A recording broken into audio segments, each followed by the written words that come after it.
அதற்கான பீடத்தையும் அமைத்து அதற்கு பின்னால் அல்லவா இந்த அறிவார்ந்தவர்கள் அந்த சிலை அகற்றிருக்க வேண்டும்.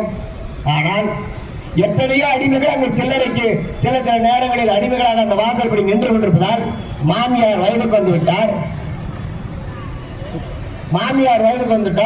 மச்சினிச்சிக்கு வளைகாப்பு, வைப்பாட்டி மகளுக்கு பிறந்தநாள் என்று சொல்லி சில அடிமைகள் அங்கே போய் நிற்பதனால் இந்த பேரியக்கம் நடத்துகிற இந்த கண்டன ஆர்ப்பாட்டத்தில் உயிரோட்டமாய் பகுத்தறிவு பாராளுமன்ற தந்தை பெரியார், சட்டமேவத அண்ணல் அம்பேத்கருடைய சிலைகளை அகற்றியவர்கள் இன்றைக்கு வடலூர் நகராட்சியில எத்தனை ஆக்கிரமிப்புகள், ஒரு சதுரடி 25 ரூபாய் என்று சொல்கிறார்கள், 12 ரூபாய் சொல்கிறார்கள்.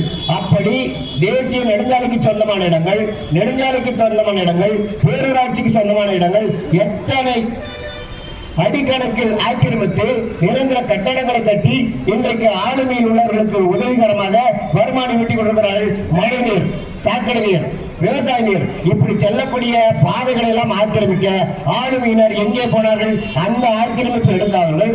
தேசிய நெடுஞ்சாலை அமைக்க வேண்டும் என்பதற்காக அந்த சிலை எடுப்பதற்கு சாத்தியம் கூறுகிறார். வளர்ச்சிப்படி வரவேற்கத்தகுந்த. ஆனால் ஜாதிய வன்மம் பேசவில்லை.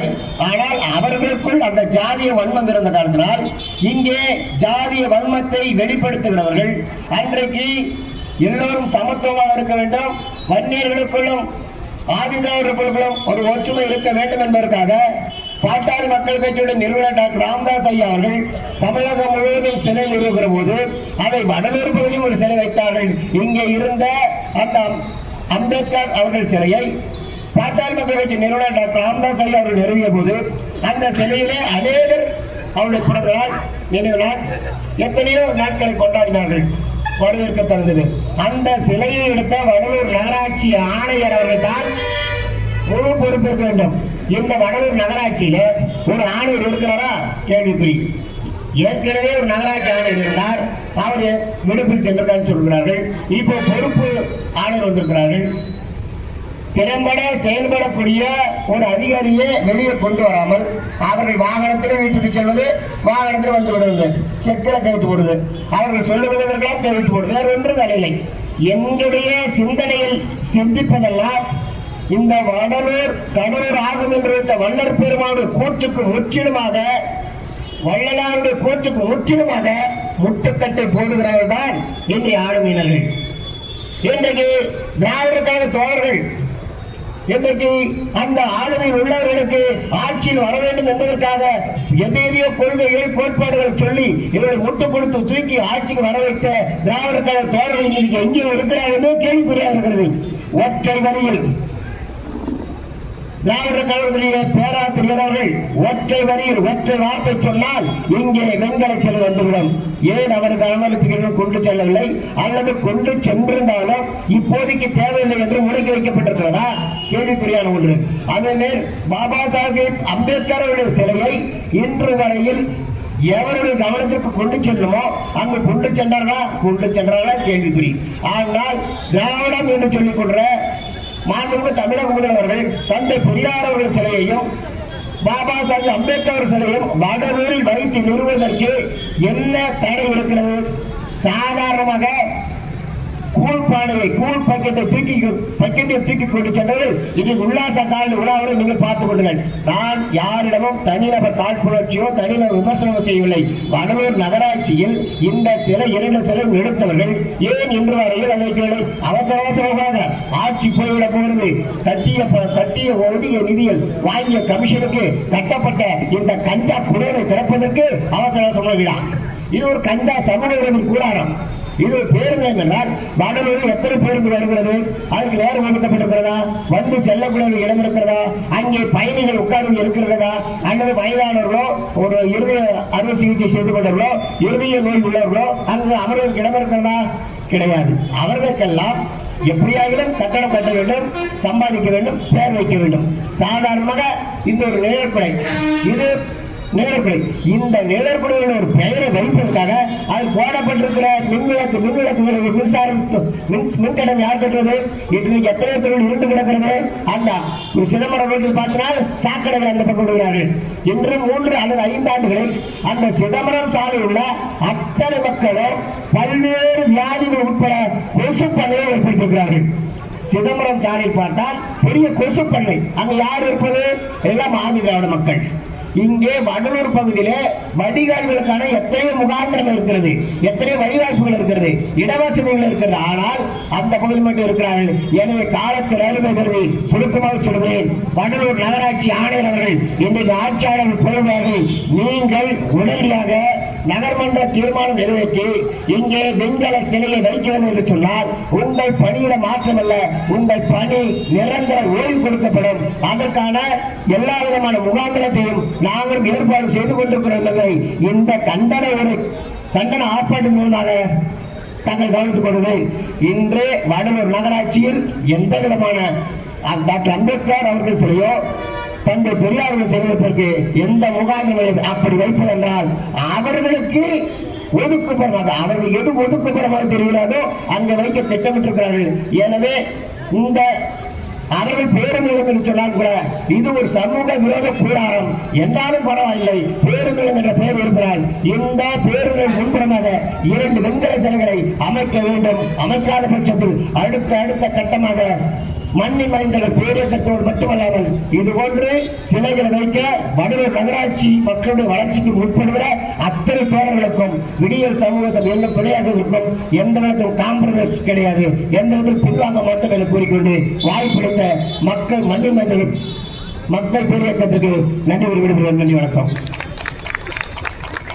பெரியாரை என்று தந்தை பெரியார் அவர்களை நினைவு கூர்ந்தும், நான் யாருக்கும் அடிமை இல்லை, எனக்கு யாரும் அடிமை இல்லை என்ற புரட்சியாளர் டாக்டர் அண்ணல் அம்பேத்கர் அவர்களை நினைவு கூர்ந்தும், தேவகி சிப்ரியா என்கின்ற தலித் பெண் வன்கொடுமை செய்யப்பட்டு ஆணவ படுகொலை செய்யப்பட்டதை கண்டித்தும், அந்த ஆணவ கொலைகள் தொடராமல் இருப்பதற்காக ஆணவ கொலை தடுப்பு சட்டம் இயற்ற கோரி தமிழ்நாடு அரசை வலியுறுத்தியும், வடலூரின் மைய பகுதியில் முக்கிய பகுதியில் இருந்த டாக்டர் அம்பேத்கர் தந்தை பெரியார் அவருடைய சிலையை தேவையில்லாமல் அவமானப்படுத்தி அப்புறப்படுத்திய வடலூர் நகராட்சியை கண்டித்தும் நடைபெற இருக்கின்ற இந்த கண்டன ஆர்ப்பாட்டத்திற்கு வருகை புரிந்துள்ள விடுதலை சிறுத்தைகள் கட்சியைச் சேர்ந்த அமைப்பு செயலாளர் தோழர் வழக்கறிஞர் திருமார்பன் அவர்கள், விடுதலை தமிழ் புலிகளின் கட்சியினுடைய துணை பொதுச் செயலாளர் அண்ணன் குணசேகரன் அவர்கள், வடலூர் விசிக நகர செயலாளர் அண்ணன் தங்க ஜோதிமணி அவர்கள்,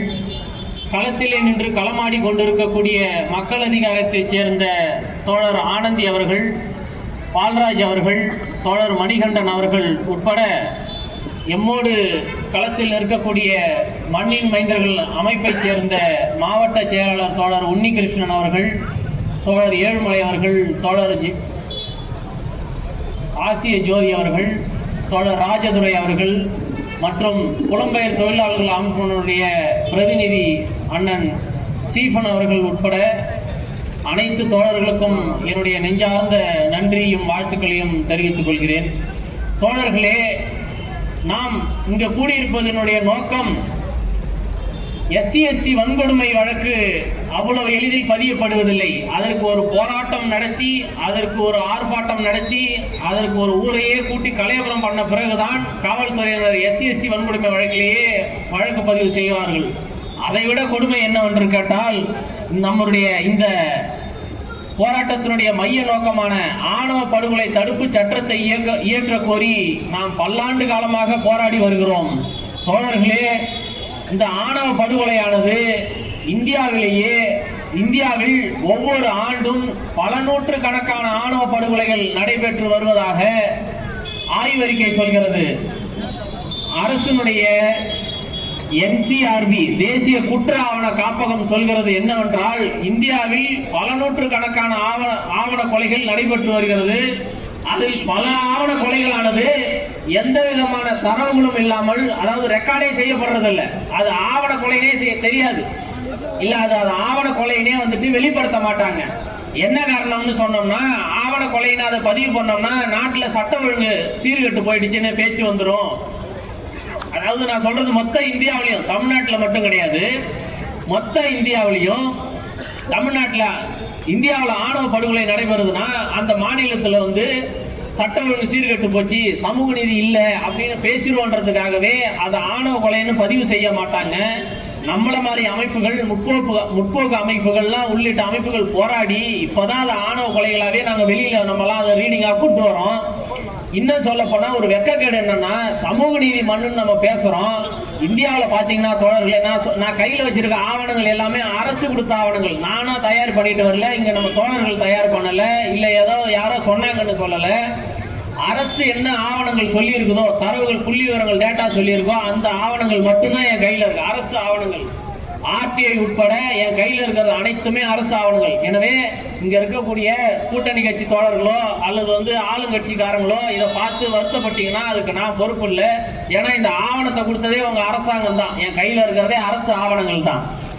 பாத்தீங்கன்னா இந்தியாவிலேயே அதிகமான வன்கொடுமைகளும் இந்தியாவிலேயே அதிகமான ஆவண படுகொலைகளும் நடக்கப்படுகின்ற மாநிலங்கள் எதுன்னு கேட்டோம்னா படிக்கலாம். அவ்வளவு ஆணவ படுகொலை நடந்திருக்குது.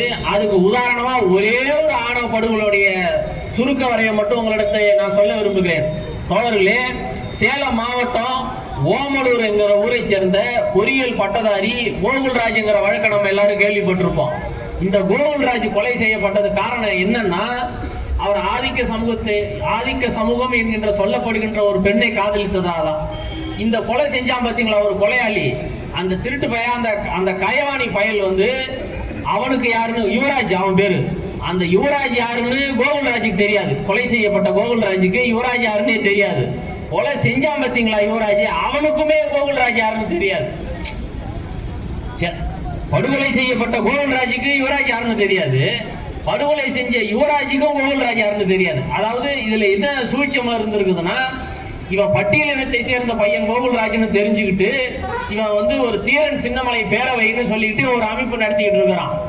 இந்த அமைப்பு நடத்துறவன் என்ன பண்றான்னா, இவனை எப்படியோ அங்க இருக்கக்கூடிய தலித் இளைஞர்கள் என்ன செய்யறாங்க, போறாங்க வராங்கன்றத நல்லா வாட்ச் பண்ணிட்டு இவன் எந்த சாதி பொண்ணை லவ் பண்றான், எந்த சாதி பொண்ணு கூட பேசிட்டு இருக்கிறான்னு பார்த்துட்டு, அது நண்பர்கள் தான், அவன் காதலிக்கலன்னு தான் தகவல்களை சொல்றாங்க. ஆணவ படுகொலை இவன் செய்யறான். தான் ஒரு சாதி கட்சி நடத்துறாங்கிறதையே அடிப்படையா வச்சுக்கிட்டு இவன் ஒரு ஆணவ படுகொலை நிகழ்த்துறான். அரசு இதை வழக்கை நடத்தி நம்மளுடைய தோழர்கள்லாம் போராட்டம் பண்ணி இதை வன்கொடுமை வழக்கா பதிவு செஞ்சு ஆவணை படுகொலையா இதை நம்ம தரவை எடுத்து அவனுக்கு சாகுமுறை ஆயுள் தண்டனை நீதிமன்றம் வழங்கி இருக்குது. அப்புறம் இவன் என்ன பண்றான், பெட்டிஷன் ஃபைல் பண்ணி அந்த சாகுமுறை ஆயுள் தண்டனையை குறைக்கணும் அப்படின்னு பெட்டிஷன் ஃபைல் பண்றான். ஆனா நீதிமன்றமானது அதை தவிர்த்துடுது, அதை ரத்து செஞ்சிருது அவனுடைய மனுவை. அது மட்டும் இல்லாமல் அதை போன்ற பட்டியலை நாம் படிக்க வேண்டும் என்றால் தோழர்களே, உடுமலைப்பேட்டை சங்கர் இந்த மாதிரி வழக்கெல்லாம் இப்ப நான் படிக்க போற ஒரு 10 வழக்குகள்லாம் கன்விக்ஷன் ஆன வழக்கு. உடுமலைப்பேட்டை சங்கர் வழக்கு, திருவாரூர் அபிராமி வழக்கு, நெல்லை கல்பனா வழக்கு, நாகப்பட்டினம் அமிர்தவல்லி வழக்கு, கண்ணகி முருகேசன் வழக்கு. இப்ப நான் படித்த இந்த பட்டியல்கள்லாம் நீதிமன்றம், அதாவது கீழமை நீதிமன்றங்கள் தண்டனை வழங்கி இருக்கிறது, அல்லனா கடுமையான தண்டனைகள் வழங்கி இருக்கிறது. ஆனா இவங்க மேல்முறையீட்டுக்கு போய் அந்த தண்டனையை ரத்து செய்யறதும் அந்த தீர்ப்பை நீர்த்து போக வைக்கிறதும் இதே வேலையாவே இருக்கிறாங்க. ஆணவ படுகொலை தடுப்பு சட்டத்தை இயற்றத்திற்கு தமிழ்நாடு அரசுக்கு என்ன வலிக்குது, என்ன கேடுன்னு நாம கேட்கிறோம். இந்த நேரத்தில் என்ன காரணம்னு கேட்டீங்கன்னா, தமிழ்நாடு ஒரு சாதி வெறியால ஊறி போயிருக்குது. எப்படி நம்ம உத்தரப்பிரதேசத்தையோ பீகாரையோ மதவெறி பிடிச்ச மண்ணுங்கிறோமோ, பிஜேபி காரன் RSS எங்க அங்கெல்லாம் வலுவா இருந்து எப்படி இஸ்லாமியர்களையும் தலித் மக்களையும் அங்க கொடுமைப்படுத்துறானோ, அதற்கு சற்றும் குறைவு இல்லாம இங்க மதவெறி தான் இல்லையே தவிர சாதி, அதாவது அதிகமா இல்லை, இங்க மதவெறி தான் இல்லையே தவிர சாதி வெறிகள் சற்றும் குறைவு இல்லாமல் தமிழ்நாட்டில் மிக கடுமையாகவும் அதிகமாகவும் இருக்கு. இதை யாராலையுமே மறுத்து பேச முடியாது. நம்ம கூட நண்பர்களா பழகுவான், நம்ம கூட சகஜமா பேசுவான், நம்ம கூட தோழமையா இருப்பான், நம்ம கூட நட்புறவாடுவான். ஆனா அவன் மனசுல எப்பயுமே என்னைக்குமே ஒரு சாதி புழுங்கிறது நிந்திக்கிட்டே தான் இருக்கும். அது எந்த சமூகமா இருந்தாலும் சரிதான். ஒரு சாதிக்கு ஒரு சாதி கீழ் சாதி, அதுதான் நம்முடைய சாதி படிநிலை. அப்படிங்கிற பட்சத்துல இந்த ஊர்ல, இந்த மண்ணுல, இந்த தமிழ்நாட்டுல சாதி ஆணவ படுகொலை நடக்கும்போது அதை தடுப்பதற்கு சமூக நீதி அரசுன்னு சொல்றவங்க கொஞ்சமாவது ஒரு அக்கறை எடுத்து அதற்காக ஒரு முயற்சி எடுத்திருக்கணும். ஆணவ படுகொலையை தடுக்கிறதுக்காக ஆணவ படுகொலை தடுப்பு சட்டம் இயற்ற வேண்டும் அப்படின்றது நம்முடைய கோரிக்கை. அதை ஏன் தமிழ்நாடு அரசு வலியுறுத்தி மாத்துறாங்கன்னா, ஆணவ படுகொலை தடுப்பு சட்டத்தை நிறைவேற்றணும் இல்ல அதை பத்தி பேசணும்னா எங்க ஆதிக்க சாதிக்காரர்கள் ஓட்டு போடாம போயிடுவானோங்கிற ஒரு பயம் மட்டும்தான். அதை தவிர வேறு ஒரு காரணமும் கிடையாது. என்ன காரணம்னு கேட்டோம்னா, ஒரு ஆணவ படுகொலை நடக்குதா, ஆணவ படுகொலை தடுப்பு சட்டத்தில் வந்து வழக்கு பதிவு செஞ்சோம்னா அந்த குற்றவாளியினுடைய சாதிக்காரங்க நமக்கு ஓட்டு போட மாட்டாங்களோ, கொங்கு மண்டலத்தில் போட மாட்டாங்களோ, தென் மாவட்டத்தில் போட மாட்டாங்களோ, வட மாவட்டத்தில் போட மாட்டாங்களோன்னு இவங்களுக்குள்ள ஒரு மன உளைச்சல் இருந்துகிட்டே இருக்கு, ஒரு பயம் இருந்துகிட்டே இருக்கு. அப்போ இந்த அப்பட்டமான சாதி வாக்கு வங்கி அரசியல் தான் இந்த சமூக நீதினு பேசுறவங்களையே இந்த மாதிரி கீழ்த்தரமா நடந்து வைக்குதுன்னா அதுக்கு அதுதான் காரணம். அதே மாதிரி தோழர்களே, கடந்த 4 ஆண்டுகள்ல தமிழ்நாட்டில் மட்டும் SC/ST வன்கொடுமை வழக்குகள் மட்டும் தோராயமா 3000 வழக்குகள் பதிவு செஞ்சிருக்கிறாங்க. இதுவும் அரசு டேட்டா தான். கடந்த 4 ஆண்டுகளில் மட்டும் SC/ST வன்கொடுமை வழக்குகள் 3000த்துக்கும் மேற்பட்ட வழக்குகள். அது மட்டும் இல்லாமல் SC/ST வன்கொடுமையை வழக்க விசாரிக்கணும்னாலே, அதை FIR போடுறதுக்கு உத்தரவிடனாலே அதுக்கு அடிப்படையான தகுதி என்னன்னா டிஎஸ்பி தான் அதுக்கு ஐஓவா இருப்பார், விசாரணை அதிகாரியா. ஒரு புகாரை நீங்க எடுத்துட்டு போய் இந்த சாதி வன்கொடுமை வழக்குன்னு காவல் நிலையத்தில் நீங்க கொடுத்தீங்கன்னா உடனே அந்த வழக்கை விசாரிக்கிறதுக்கு மற்ற வழக்குகள் மாதிரி, மற்ற IPC BNS வழக்குகள் மாதிரி SIO இன்ஸ்பெக்டரோ அதை விசாரிக்க கூடாது. அந்த வழக்கை யார் ஐஓவா போடணும்னா டிஎஸ்பியை தான் போடணும், காவல் துணை கண்காணிப்பாளர் தான் போடணும்.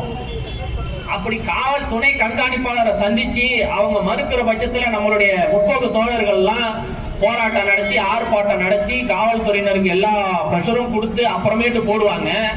அப்புறம் இன்னும் சில காவல் நிலையங்கள்ல என்ன நடக்குதுன்னா வழக்கு போடுற மாதிரி போடுவாங்க நம்மளுடைய திருப்திக்காக. ஏன்னா அது வந்து ஒரு நம்மளை ஒரு கூல் பண்ணணும் இல்லையா, அதனால SC/ST வன்கொடுமை வழக்கு போடுவாங்க. போட்டுட்டு என்ன செய்வாங்கன்னா நம்ம வந்து ஸ்டேஷன் கேட்டை கூட தாண்ட மாட்டோம், அதுக்குள்ள எம்ம பண்ணிடுவாங்க.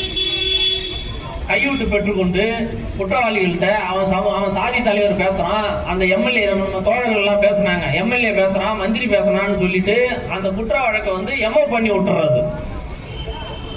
அது மட்டும் இல்லாமல் இது மாதிரி எத்தனையோ வழக்குகள் காவல்துறையினர் வந்து சரியா விசாரிக்காம, அதாவது SC/ST ஒரு தெளிவான ஒரு வழக்கறிஞரோட போறாங்க, இல்ல ஒரு அமைப்பா போறாங்க, ஒரு முற்போக்கோட ஆட்களோட போறாங்கன்னா அது SC/ST வழக்கா பதிவு செய்வாங்க.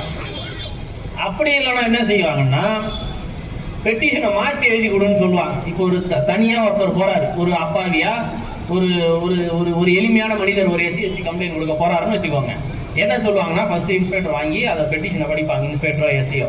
அதுல எங்கேயாவது வந்து சாதி பேரை குறிப்பிட்டு பெட்டிஷன் வந்து போச்சுன்னா அதுல ஏதாவது ஒரு குறை எழுத்து பிழை ஏதாவது சொல்லுவாங்க, இக்கு இல்லை இச்சு இல்லை, அவனுடைய நோக்கம் அது கிடையாது, கையெழுத்து புரியல, வேற ஏதாவது பெட்டிஷன் கொடு, இல்லை சாட்சியை திருத்தி கொடு அப்படின்னு சொல்லி அந்த பெட்டிஷனை திருப்பி அவங்கள்ட்ட ஒப்படைச்சு இந்த வார்த்தையெல்லாம் அடி, இந்த வார்த்தையெல்லாம் திருத்து அப்படின்னு சொல்லி திருத்தி அதை SC/ST கேஸா பதிவு செய்யாம அதை சாதாரண பழைய IPC கேஸாவோ இல்லை இப்போ இருக்க BNS கேஸாவோ அதை பதிவு செய்து விடுவார்கள். இப்படிதான் அது நடந்து கொண்டு இருக்கிறது. அப்புறம் இந்த SC/ST கேஸை அது மட்டும் இல்லாமல் இந்த ஆணவ படுகொலைக்கு தடுப்பு தனி சட்டம் இயற்ற கோரி இந்த தடுப்பு சட்டத்தை வந்து இயற்ற கோரி நாடாளுமன்றத்தில் ஒரே ஒரு நாடாளுமன்ற உறுப்பினர் மட்டும்தான் தமிழ்நாட்டை சேர்ந்தவர் வலுவாக குரல் கொடுத்தார். அவர் யார் என்று கேட்டால் நமது விடுதலை சிறுத்தைகள் கட்சியை சேர்ந்த எழுச்சி தமிழர் அண்ணன் தோல் திருமாவளவன் அவர்கள் மட்டும்தான் நாடாளுமன்றத்தில் அத்தனை பேருக்கு முன்பாக ஆணவ கொலைகளை தடுப்பதற்காக தனி சட்டம் இயற்ற கோரி குரல் கொடுத்தார். அங்கு அவர் ஒருவர் மட்டும்தான் அழுத்தம் திருத்தமாக பேசி வருகிறார். அது மட்டும் இல்லாமல் தோழர்களே, நம்முடைய தமிழ்நாடு முதலமைச்சர் திரு மு க ஸ்டாலின் அவர்கள் கடந்த 3 மாதங்களுக்கு முன்பாக இந்த ஆணையத்தை, அதாவது SC/ST மன்னிக்கணும், வன்கொடுமை ஆணையத்தை அமைச்சர் ஆணவ படுகொலை தடுப்பதற்காக ஒரு ஆணையம் ஒன்று முன்னாள் நீதியரசர் பாஷா என்கின்றவருடைய தலைமையில் ஒரு ஆணையம் ஒன்று அமைச்சிருக்கிறாங்க. அது நீங்க அமைச்சது வரவேற்கத்தக்கதுதான். ஏதோ ஒரு முயற்சி எடுத்துக்கிறீங்க. இவ்வளவு நாள் அதை பத்தி பேசாம இருந்தவங்க ஆணவ படுகொலைன்னு அவங்க வாயில வந்து சட்டமன்றத்திலேயே அவரு வெளிப்படையா அறிவிச்சிருக்கிறார் தமிழ்நாடு முதலமைச்சர். ஆனா எங்களுக்கு அதுல ஒரு சிறிய வருத்தம் என்னவென்று கேட்டால், நீங்க எந்த சட்டம் இயற்றினாலும் அதுக்கு ஒரு ஆணையம் அமைச்சுதானா நீங்க வந்து அதுக்கு சட்டம் போடுவீங்க? நீங்கள் சட்டமன்ற உறுப்பினர்களை கூட்டி கலந்து பேசி ஏகமனதாக நீங்கள் சட்டத்தை நிறைவேற்றினாலே, அந்த டிராப்ட் பில்லை நீங்க ரெடி பண்ணீங்கனாலே அது சட்டமன்றத்தில் தானா பாஸ் ஆகும் போது ரெசல்யூஷனு தானாவே நீங்க கொண்டு வரலாம். எனவே தமிழ்நாடு முதல்வர் அவர்கள் அதை விரைந்து அதை கணக்கில் எடுத்து விரைவில் அதை சட்டமாக நிறைவேற்ற வேண்டும் என்று இங்க இருக்கக்கூடிய முற்போக்கு தோழர்களுடைய பிரதிநிதிகளாக நான் கேட்டுக்கொள்கிறேன். பிறகு மையப்பகுதியில், வடலூரினுடைய மையப்பகுதியில் தந்தை பெரியார் அவருடைய சிலையும் டாக்டர் அம்பேத்கர் அவருடைய சிலையும் இருந்தது. அதை இரவோடு இரவாக அகற்றினார்கள். அண்ணன் இங்க இருக்கக்கூடிய வடலூர் நகர செயலாளர் அண்ணன் தங்க ஜோதி மணி அவர்கள் போன்றவர்கள் தான் அதை ஆரம்ப காலகட்டத்திலிருந்து அதை பேசியும் எழுதியும் வருகிறார்கள் தொடர்ந்து முகநூலிலே. இருந்த போதில் அதுக்கு செவி சாய்ந்த மாதிரி இல்லை.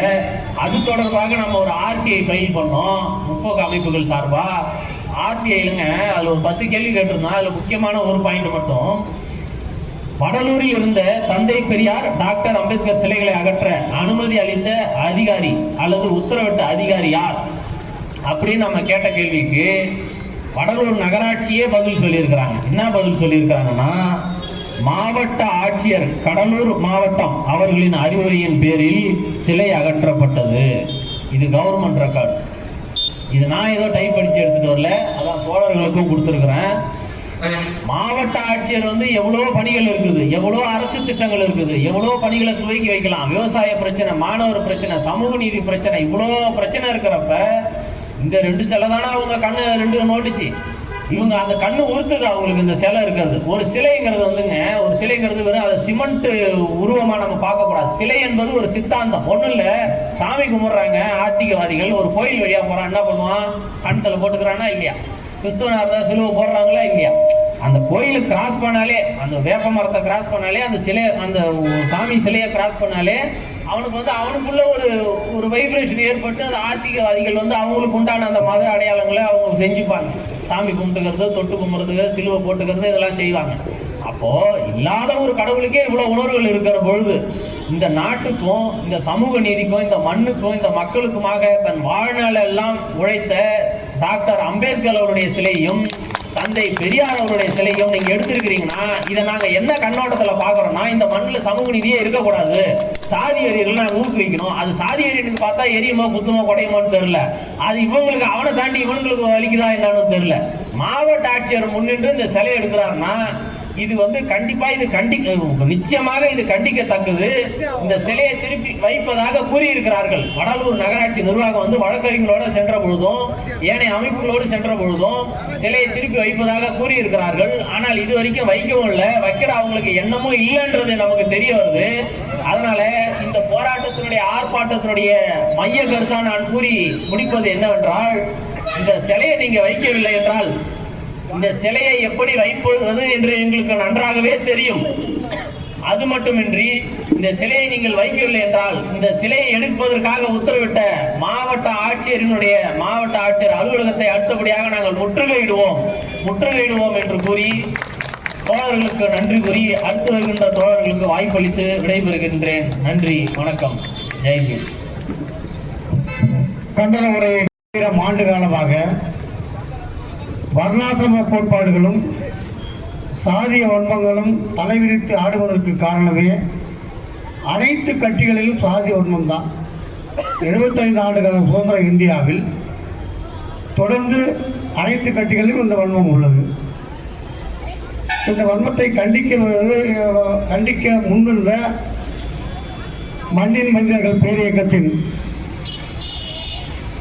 அமைப்பு நிர்வாக செயலாளர் தேவத் ஆண்டவன் அவர்களுக்கும் தொடர்ந்து இங்கு நடந்தேறி வருகின்ற ஆணவ படுகொலைகளையும் சாதி வன்மங்களையும் தொடர்ந்து இந்த சமூக நீதி மக்களாட்சிக்கு களங்கம் வந்துவிடக்கூடாது என்கின்ற ஒரே காரணத்தோடு தொடர்ந்து போராடி வருகின்ற மக்கள் அதிகாரம், புரட்சிகர மாணவர் இயக்கம், இது போன்ற எங்களை போன்ற இயக்கங்களும் விடுதலை சிறுத்தை கட்சிகளும் தான் தொடர்ந்து போராட்டத்தை வடிவிலேயே சாதிய வன்மங்கள் எந்த வடிவில் வந்தாலும் அதை தொடர்ந்து கண்டித்து வருகின்றோம். எங்கள் எழுச்சி தமிழர் இதற்காக தான் சாதி ஒழிப்பு மக்கள் விடுதலை என்பதை அழுத்தம் திருத்தமாக சொல்கிறார். சிலர் சாதியை வைத்து பிழைப்பு நடத்துபவர்கள் இந்திய வரலாற்றிலேயே நடந்தேறாத ஒரு மேடை அநாகரிகம் நேற்று முன்தினம் உறுதிப்பாடியில் நடந்தேறியது. அதை இங்கு உள்ள இதர பிற்படுத்தப்பட்ட மக்கள் அனைவரும் நன்கு அறிவார்கள். இதற்கு காரணம் என்னவென்றால் பல கட்சிகளில் உள்ள சாதிய வன்மங்கள் தான் இதை ஊக்கப்படுத்தும் போது அவர்களுக்கு எதிராக மாறி வருகிறார்கள். அதற்கு இதுதான் சான்று. இந்தியாவை ஆண்டு வருகின்ற இந்திய காங்கிரஸ் தொடர்ந்து பல வன்மங்களை கண்டித்தது, பல வன்மங்களை மாற்றியது. ஆனால் இதற்கு முன்பு இருந்த பிரணாப் முகர்ஜி அவர்களே சமூக ரீதியாக ஆண்டு இந்தியா விடுதலைக்கு போராடிய காங்கிரஸ் கமிட்டியில் இருந்த போது அவர் இருந்த வரைக்கும் பிரணாப் முகர்ஜி வந்து சமூக நீதி தலைவராக தெரிஞ்சார், நாட்டின் தலைவராக தெரிஞ்சார். ஆனால் அவர் அந்த பதவி காலம் முடிந்த அடுத்த செகண்டே அரசு கூடத்தில் போயிட்டார். அதுதான் நடந்திருக்குது. இப்ப எங்கள் எழுச்சி தமிழர் வந்து அரசியல் அதிகாரம் தேவை என்பதை ஆணித்தரமாகவும் அழுத்தமாகவும் கோரிக்கையாக வைப்பதற்கு காரணமே அனைத்திலும் அரசியல் அதிகாரம் தான் பேச முடியும். அதற்கு ஒரே காரணம் தான் இன்று அதானி அம்பானியின் ஆங்காரங்களையும் ஆணவங்களையும் அரசியல் அதிகாரங்களையும் மக்கள் மன்றத்தில் நாடாளுமன்றத்தில் கடுமையாக எடுத்து வருவதற்கான காரணமாக தான் அதானியின் துறைமுகம் வெளிவந்திருக்கிறது. அதானியின் ஏர்போர்ட், அதானியின் வந்து அக்ரி பார்க் ராணுவத்தில் கூட வந்து பிரயோஜனம் போச்சு. இது போல வந்து அக்கறை கண்டுப்பு இருக்கிறதால் அதிகாரம் என்பது அரசியல் வர வேண்டும் என்பது எங்கள் கைத்தறிவு கொள்கை. சாதிய அடக்குமுறைகள் எந்த வடிவங்கள் இருந்தாலும் அதற்கு விடுதலை கட்டி எப்பவுமே எதிரானதுதான். அது எந்த அரசியல் அதிகாரம் இப்போ உள்ள ஆளுமைகள் பூராமே அரசியல் அதிகாரம் பண்ணலாம். ஆனா அரசா அதிகாரம் பண்றாங்கல்ல அவங்களை கண்டிக்க வேண்டிய சூழ்நிலை அவசியம் இருக்குது. ஏன்னா ஆண்டாண்டுகளமா கட்சி மாறி வர வருது. 10 ஆண்டுகள்ல எவ்வளவோ வன்முறை நடந்தது, வரல எவ்வளோ அக்கிரமம் நடந்தது.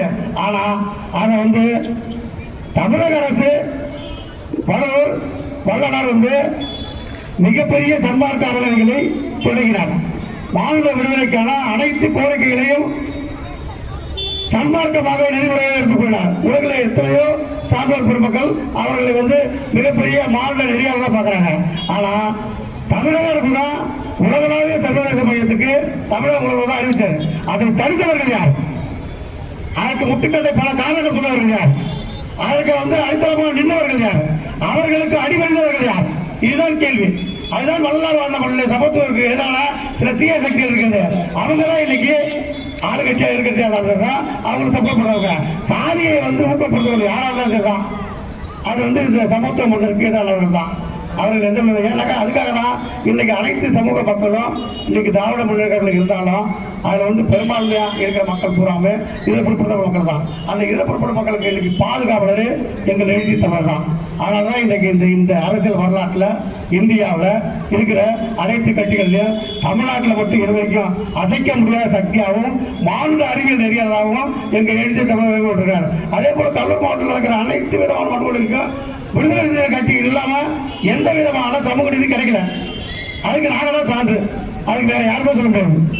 சமூக நீதி பெற்றவர்கள் என்ன சிலை வைக்கலாம், எல்லாம் செய்யலாம். ஆனா அவங்க வந்து அதுக்கு பூராமே சாதியை ஊக்கப்படுத்துவது மக்கள் வாக்குகளை வந்து அபகரிக்கதான் செய்யறாங்க, சமூக நீதி பேச முடியாங்க. அவ்வளவு தவிர இந்த சமூக நீதிக்கான உண்மையான குரலா எங்களது எழுச்சி தமிழரும் எங்கள் விடுதலை கட்சியும் மக்கள் அதிகாரம் எங்களோட மண்ணில் மருந்து பேருக்கிறோம். இது போன்ற குழுக்கள் தான் போன இலக்கில் கூட பாருங்க. இந்த மக்கள் அதிகாரம் தான் குறைஞ்சப்பட்டு 1 மாத காலமா குறிஞ்சிப்பாடி தொகுதி முழுக்க, கடலூர் மாவட்டம் முழுக்க, தமிழ்நாடு முழுக்க மக்கள் அதிகாரம் தான் தொடர்ந்து வேலை செஞ்சோம். நாங்கள் தொடர்ந்து வேலை செஞ்சது தான் தமிழக அரசு ஒரு சில சட்டங்களை இப்போ வந்து வன்கொடுமைக்கு எதிராக 24 அறிவித்தாங்க. இந்த வன்கொடுமை சட்டம் கூட பதிவானதுக்கு காரணமே எங்களுடைய வந்து தொடர் போராட்டங்கள் தான். அதுக்கு வந்து மக்கள் அதிகாரம் தான் முழு காரணம். அதுக்கு எங்கள் எழுச்சி தமிழ் மக்கள் வந்து கடுமையான போட்டார் சார். எனக்கு இங்க வந்து மேடை பேச்சு மட்டுமே ஈடுபடாது, மேடை பேச்சு மட்டுமே அலங்காரமாகாது, மேடை பேச்சு மட்டுமே சட்டமாகாது. இது சட்டமாக்க வேண்டிய இடங்கள் வந்து நாடாளுமன்றங்களும் சட்டவைகள் தான். அதுக்காக எங்களுடைய 4 எம்எல்ஏக்களும் கருத்தியல் மேன்மையை போடுறாங்க. எங்களை 2 வந்து நாடாளுமன்ற எழுச்சி தமிழர்களும் எங்களை கருத்தில் போயிட்டு வரோம். நாடாளுமன்றத்தை கடுமையாக போடுறாங்க. இந்த சட்டங்களுக்கு பூரா உடனேனாங்க இப்ப சமூக நீதி பேசிக்கிட்டு எங்க ஒடுக்கப்பட்ட மக்களுக்கு சாதகமாக செயல்படுறேன்னு மேலே பேசி பேசுறாங்க. அது எடுபடுமா? அங்க அந்த சட்டம் இயற்ற போது அவங்களுக்காக கையெழுத்து போட வேற. இந்த சட்டம் இயற்றத்துக்கு பூரா வந்து நடைமுறைப்படுத்துறது வந்து அனைத்து RSS வந்து எங்க தலைவராக நாடாளுமன்றமா இது வந்து RSS கூட மாட்டார். எங்க தலைவர் கேட்டதான் அங்க வந்து இவங்க பூரா என்னன்னாக்கா இங்க தமிழ்நாட்டில் பூரா இருக்கிற கட்சிகள் வந்து சமூக நீதியோட பேசலாம். ஆனா அங்க வந்து நடக்கிறது பூராமே இந்த தமிழ் மண்ணுக்கும் தமிழக மக்களுக்கும் ஒடுக்கப்பட்ட மக்களுக்கும் அரசியலமைப்பு சட்டத்தை பாதுகாக்க வேண்டிய கடமைகள் வந்து எங்க எழுச்சி தமிழருக்கும் எங்களை சார்ந்திருக்க இயக்கங்கள் இருக்குல்ல, மக்கள் அதிகாரம் இது போன்ற அதிகாரம் இருக்குல்ல, இவங்க தான் வந்து தொடர்ந்து போறாங்க. இவங்க வந்து மக்கள் பத்தியில மக்கள் வந்து தொடர்ந்து போயிட்டு வராங்க. கிராமத்தில் வர்றாங்க, நகர பகுதியில் விடுறாங்க, பேருந்துகள்ல மக்கள் போடுற இடங்கள்ல போறாங்க, துண்டர் கேட்க போறாங்க. அதனால இந்த சமூக நீதி மக்களாட்சி, இந்த சமூக நீதி மக்களாட்சிக்கு தொடர்ந்து பல வடிவங்கள்ல உறுதி அளிப்பது எங்கள் எழுச்சி தமிழர் தான். அந்த எழுச்சி தமிழர்கள் கண்டனங்களாலும் தொடர் போராட்டங்களால் பல வன்கொடுமைகள் ஒடுக்கப்படுகிறது. அந்த ஒடுக்கப்படுறதுக்கு காரணமாக தான் இப்ப தமிழக அரசு முதல்வர் தமிழர்கள் வந்து எல்லாத்தையும் எங்களுக்கு வந்து இப்ப உள்ள பார்வையில இதை தூண்டுறவங்க யாரு? தமிழக அரசுக்கு எதிராக பல வன்முறைகளை சாதியாக தூண்டுறாங்க. சிலை உடைக்கிறது, சிலை எடுக்கிறது, இல்லை வந்து ஆணவ படுகொலை செய்யறது, இவங்கெல்லாம் யாருனாக்க 3 மண்டலங்கள், கொங்கு மண்டலம், வட மாவட்டம், தென் மாவட்டம் சாதியையே பிடிப்பாக வைத்து கொண்டு அரசியல் அனாதரிகமாக இப்போ அவங்க வந்து சமூக பேருக்கு திரும்ப வந்து அரசியல் அதிகாரத்துக்கு திரும்ப வந்து கூட்டணி ஆகிட்டாங்க. அந்த பக்கம் தென் மாவட்டத்தில் அவரு, இந்த பக்கம் கொங்கு மண்டலம், இந்த பக்கம் பார்த்தா வந்து இங்கே வட மாவட்டத்தில் அவரு, இவங்க 3 பேரும் 3 சாதிகள் தான். இந்த 3 சாதிகளை வந்து நாம அரசியல் அதிகாரத்தை கொடுக்கணும்னாங்க இந்த ஆட்சியில் வந்து தொடர் போராட்டங்களில் நாம் வந்து தமிழக அரசுக்கு பல கோரிக்கை வைக்கிறோம். அது வந்து ஒரு சில கோரிக்கையில் வந்து அவர் நடைமுறைப்படுத்திருக்காரு. ஏன்னாக்க இது போராட்டங்கள் இல்லைனாக்க 10 ஆண்டு கால சர்வாதிகாரம் எப்படி இருந்ததோ அதே போலலாம் வளர்ந்து கொண்டு இருக்கும். வளர்ந்து நடக்காத அநீதிகளே இல்லை. 10 ஆண்டுல யாரும் ஒன்றும் கண்டிக்கவே இல்லையா? நாங்களே எங்கள் ஆட்சியாளர் பகுதிக்கு பல போராட்டங்கள் 10 வருடமா சாலை இல்லை, இந்த மனித கழிவுகள் பூராமல் எங்கள் பகுதியில் வந்திருக்குது, எந்த அடிப்படை வசதியும் இல்லைன்னு 10 ஆண்டுகள்லாம் குறைஞ்சப்பட்டு 10 சாலை முறைகள் போட்டிருக்கோம். அதனால தான் ஒரு அடிப்படை வந்து இப்போ வந்து வல்லூரில் ஏதோ நடக்கிற பிறகு எங்கள் தெருவில் இப்போ தான் ரோடே வந்திருக்குது. பல ஆண்டுகள் போகலாம், இப்போ ரோடே வந்திருக்குது. இதுக்கெல்லாம் என்னன்னாக்க எங்கள் எழுச்சி தமிழர் தந்த கொள்கை வழி போராட்டம் தான், கருத்தியல் மேன்மை தான். இதுக்கு போராட்டம் கொண்டே தான் விடுதலை என்பதை கூறி வடலூர் நகர விடுதலை காரணமாக இந்த சிலை எழுப்பதற்கும் இந்த ஆணவ படுகொலைகளுக்கும் எங்களது கட்சியின் சார்பாகவும் இந்த பேரணிகள் எங்களது இந்த சமூக நீதி ஆட்சி அமைப்பதற்கு பெரும் துணையாக இருந்த மக்கள் அதிகாரம் புரட்சிகர மாணவர்களுக்கும் இது போன்ற தோழர்களை ஒருங்கிணைந்து கடுமையான போராட்டத்தின் முடிவிலே மீண்டும் சிலை அமைப்பதற்கு முயற்சி எடுப்போம் என்று கூறி வடலூர் நகர விடுதலை சார்பாக இந்த விழாவை ஏற்பாடு செய்த மக்கள் பேரணியத்தை பேரணிக்கப்பட்ட உள்ளவர்களுக்கும் மக்கள் அதிகாரர்களுக்கும் நன்றி கூறி விடைபெறுகிறேன். நன்றி, வணக்கம். கண்டன உரை நிகழ்த்திய தோழர் தங்க ஜோதிமணி. ஒரு சில அதிகாரிகள் நாங்கள் இந்த சிலையை இப்போதைக்கு அப்புறப்படுத்துகிறோம் என்று சொல்லி நெடுஞ்சாலைத்துறை மூலமாக நாங்கள் எடுத்தோம் அப்படின்னு சொல்லி நம்ம நகராட்சியிட்ட போயிட்டு நேராக கேட்குறோம். கேட்டுட்டு இருக்கும்போது நகராட்சியில் ஆணை என்ன சொல்றாங்கன்னா, இதுக்கு எனக்கு எந்த சம்பந்தமும் இல்லை அப்படின்றாங்க. ரெண்டாவது வேற யார்கிட்ட போய் கேட்கறதுன்னு சொல்லி கேட்டாச்சுன்னா, நேராக நான் முதல்வருக்கு ஒன்று கடந்த ஆண்டு டிசம்பர் 25ஆம் தேதி முதல்வர் குறைகேட்பு கூட்டத்துக்கு சென்று அங்கே ஒரு மனு ஒன்று கொடுக்குறேன். அந்த மனுவில் யார் எடுக்க சொன்னது, எதனால எடுத்தீங்க, இந்த சிலையை எனக்கு புதிய பேருந்து நிலையம் முன்பு நிறுவி நீங்கள் புதிய பேருந்து நிலையத்தை திறந்துருக்குன்னு சொன்னோம். ஆனால் அது கொஞ்சமும் செவி கொடுத்து கேட்காம இந்த பேருந்து நிலையத்தை அவசரமாக இந்த பேருந்து நிலையத்தை திறக்கிறதுக்கு என்ன காரணம் என்று இங்கே இருக்கிற முற்போக்குவாதிகள் ஒரு சில பேருக்கு நல்லாவே தெரியும். ஏன்னு கேட்டாச்சுன்னா, ஏன்னா இங்கே போகிற இப்போ சென்னை டு கும்பகோணம், சென்னை டு சிதம்பரம் எல்லா பேருந்துமே இந்த பேருந்து நிலையத்தில் வந்து அமர்ந்துட்டு அதுக்கப்புறம் தான் இங்கேருந்து போகுது. ஏன்னா மக்கள் வந்து நெடுஞ்சாலையில் வந்து ஓரமாக நிற்கிறதுக்கு கூட இடம் இல்லை. ஏன்னா அந்த அளவுக்கு இங்கே குறிஞ்சிப்பாடி தொகுதியில் வென்று தற்போது அமைச்சராக பதவி வைத்துக் கொண்டிருக்கும் எம்எல்ஏ அவர்கள் மிகவும் மேம்பட்ட முறையில் நம்ம வடலூர் நகராட்சியை வழிநடத்துகிறார். இப்ப இங்க இருக்கிற எல்லா பேருந்துல இருக்கிற எல்லா கடைகளுமே ஓபன் பண்ணி அங்க இருக்கிற எல்லா கடையிலும் மக்கள் நிக்கிறதுக்கு இடம் இல்லை. அந்த அளவுக்கு ரொம்ப வழிஞ்சு நிரம்புறாங்க. ஏயா இந்த பகுத்தறிவு பகலவன் தந்தை பெரியார் சிலையையும் புரட்சியாளர் டாக்டர் அம்பேத்கர் சிலையையும் அதை நிறுவிட்டு ஓபன் பண்றதா உங்களுக்கு என்ன இப்போ ஒரு தடங்கள் அப்படின்னு கேட்கனா, இப்ப எனக்கு தெரிஞ்சு இவங்களுக்கு அங்க இப்போதைக்கு சிலைய நிறுவனம் சொல்லியாச்சுன்னா அங்க நம்பர் பிளேட் யார் பேரை வைக்கிறது, இதை யார் நிறுவனது, இதுதான் இவங்களோட பெரும்போக்கான ஒரு கேள்வியா இருக்கு.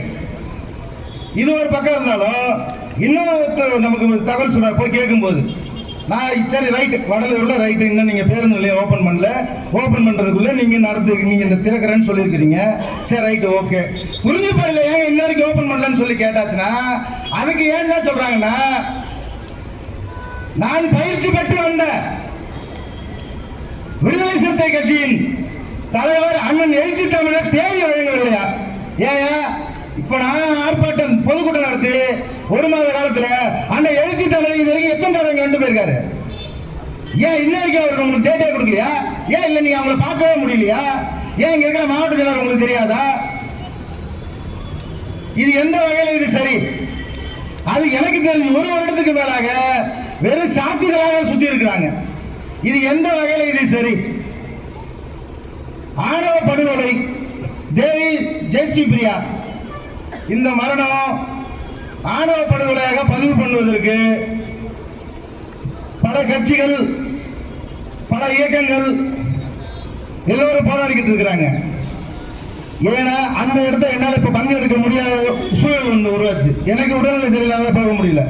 இருந்தாலும் அந்த அனைத்து கட்சிகளுக்குமே என்ன சிறந்தாண்டு என்ன நன்றி தெரிவித்துக் கொள்கிறேன். ஏன்னு சொல்லியாச்சுன்னா, அந்த பெண்மணிக்கு கேள்வி கேட்க கூட சரியான நபர் யாருமே இல்லாத போது இங்க இருக்கிற தலைவர்கள், மக்கள் அதிகாரம் தோழர்கள், புரட்சிகர மாணவ இளைஞர் முன்னணி, மண்ணின் மைந்தர்கள் இயக்கம், விடுதலை சிறுத்தைகள் கட்சி போன்ற முற்போக்குவாதிகள் எத்தனையோ பேர் அங்கு சென்று பலகட்ட போராட்டங்களை நடத்திதான் அதை பதிவு பண்ணிருக்கிறார். அதை நாம் செஞ்சப்பை தோழர்களும் அதில் நிறைய பங்கு எடுத்திருக்கிறார்கள். இப்படி இருக்கும்போது ஆனா வருங்காலத்தில் சட்டமன்ற தேர்தல் மிக விரைவில் இருக்கிறது. இந்த சட்டமன்ற தேர்தலில் நீங்கள் குறிஞ்சிப்பாடி தொகுதியில் ஜெயிக்க வேண்டும் என்று சொன்னால் கண்டிப்பாக எங்களது துணை உங்களுக்கு தேவை. யாருன்னு சொல்லியாச்சுன்னா, நாங்க திமுகவை நாங்கள் விரோதியாக பார்க்கவில்லை. நல்லா புரிஞ்சுக்கணும். திமுகவை ஒருபோது நாங்கள் விரோதியாக பார்க்கல. ஏன்னு கேட்டாச்சுன்னா, என் முப்பாட்டம் திமுக, என் தாத்தன் திமுக, எங்க அப்பா திமுக. அப்படி இருக்கும்போது நாங்க உங்களை மட்டும் ஏன் சொல்றோம்? நான் இந்த கோரிக்கையை வச்சு கிட்டத்தட்ட 2 மாதங்களுக்கு மேலாகி இதனால் வரை நீங்கள் நடவடிக்கை எடுக்கிறதுக்கு காரணம் என்ன? அதே போல வெளிக்குளங்குறிச்சியில நேரா என்எல்சியால் வீடு இல்லம் கொடுத்த மக்களுக்கு எல்லாருக்கும் இடம் கொடுத்தீங்க. ரைட், ஓகே, சந்தோஷம். நாங்க அதை ஏத்துக்கிறோம். கொடுத்த இடத்துல அவங்களுக்கு அடிப்படை வசதியில் செஞ்சு கொடுத்தீங்களா? அங்க பல்லா, பறையா, சக்கிலியா எல்லாம் தான் இருக்கான். அப்படி இருக்கும்போது அவன் ஒரு அருந்ததி சமூகத்தை சார்ந்த நேரா உங்கள்கிட்ட மனு கொடுக்குறான். ஐயா, நாங்க இது மாதிரி இத்தனை வருடமா இங்க நாங்க கிட்டத்தட்ட 35 வருஷத்துக்கு மேல நாங்க இங்க கொடுத்துன்னு இருக்கிறோம்.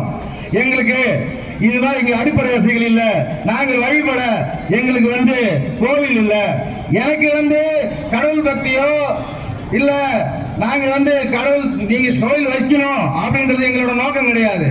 அதன் மீது நம்பிக்கை உள்ளவங்களுக்கு அதை செஞ்சு கொடுங்கன்னு தான் கேட்டிருக்கிறோம். இத நான் சார்ந்திருக்கும் விடுதலை தமிழ் கட்சியின் சார்பில் சென்ற மாதம் 8ஆம் தேதி நடந்த பொதுக்கூட்டத்தில் எனது தலைவர் இதை மிகவும் வலுவாக உங்கள் முன் இதை ஒரு கேள்வியாக வைத்துள்ளார். அதற்கான பதில் இதுவரை கிடைக்கவில்லை. ஏன்னு சொல்லியாச்சுன்னா, அங்க உள்ள அதே மக்கள்கிட்ட இவன் படைய, இவன் சக்கிலிய, இவன் பல்ல, இவன் படையாச்சு இப்படின்னு இவங்களுக்குள்ள ஜாதி பிரிவினையை உண்டாக்கி சண்டையை மூட்டி அதுல நீங்க ஓட்டு வங்கிய பெற்றுலான்ற நோக்கத்தோட நீங்க செயல்படுறீங்களான்ற ஒரு கேள்வி எங்களுக்குள்ள எழுது. இதை நீங்க தொடர்ந்து செய்து கொண்டு வந்தீர்கள் என்று சொன்னால் குறைந்தபட்ச வாக்கு கூட உங்களால் பெற முடியாது என்று கூறிக்கொண்டு வாய்ப்புக்கு நன்றி கூறி விடைபெறுகிறேன். நன்றி, வணக்கம். அண்ணன் திருமார்பன் அவர்கள் இங்கு வருகை புரிந்திருக்கிறார். அது நீண்ட நெடிய அவருக்கு ஒரு புகழுரை வழங்க வேண்டும் என்றுதான் எனக்கு எண்ணம் இருந்த பொழுதிலும் அவரை பற்றி கூறுவதற்கு வார்த்தை இல்லை. 4 சட்டமன்ற உறுப்பினர்கள், 2 நாடாளுமன்ற உறுப்பினர்கள் கொண்ட ஒரு கட்சியினுடைய ஒரு மாநில பொறுப்பாளர், தலைமை பொறுப்பில் இருக்கக்கூடியவர், தலைவருக்கு அடுத்த கட்ட பொறுப்பில் இருக்கக்கூடியவர் இந்த கூட்டத்திற்கு வந்து இந்த எளிமையான மக்களுக்கு மத்தியில் இந்த ஒரு இயக்கத்தில் கலந்து கொண்டிருக்கிறார். எங்களுக்கெல்லாம் அது ஒரு மிகப்பெரிய ஒரு ஒரு பாராட்டு, எங்களுக்கு ஒரு கௌரவத்தை வழங்கியிருக்கிறது. அண்ணன் அவர்களை பேச அழைக்கின்றேன்.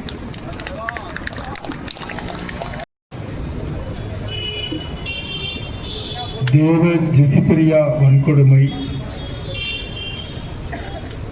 ஆணவ படுகொலையை தடுத்திட சிறப்பு சட்டம் இயற்ற கோரியும்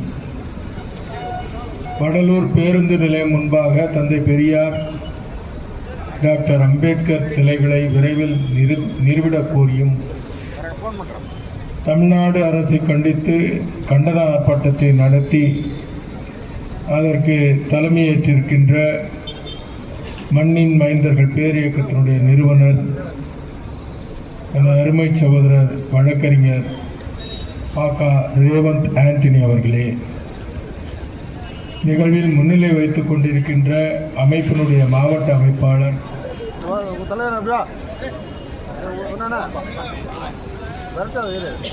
அருமை தோழர் ஆகாஷ் அவர்களே, மாவட்ட துணை செயலாளர் அருமை தோழர் சோமசுந்தரம் அவர்களே,